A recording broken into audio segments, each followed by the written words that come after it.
আগামী ১৯ তারিখে ইউএস এবং ইরানের মধ্যে চুক্তি স্বাক্ষরিত হচ্ছে, কিন্তু ইসরায়েলের বেঞ্জামিন নেতানিয়াহু এই চুক্তি হতে দিতে চাচ্ছেন না।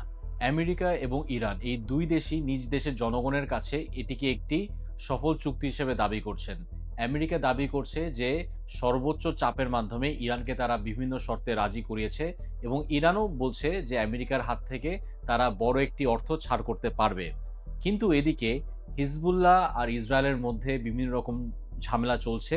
তারা গতকাল থেকেই একে অপরকে রকেট হামলা চালাচ্ছে। ইরান এর মধ্যে একটি শর্ত জুড়ে দিয়েছে। তারা বলছে যতক্ষণ না পর্যন্ত লেবানন এই শান্তি চুক্তির মধ্যে আসছে, তারা হয়তোবা এই চুক্তির মধ্যে যাবে না।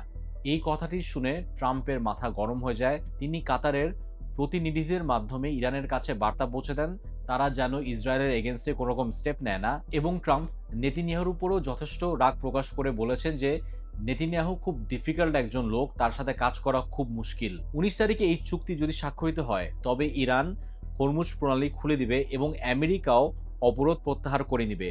বর্তমানে ইরান হরমুজ প্রণালী থেকে বিভিন্ন রকম মাইন প্রত্যাহার করছে। তবে ১৯ তারিখ আসতে এখনো ৩ দিন বাকি। মাঝখানে অনেক কিছু ঘটে যেতে পারে।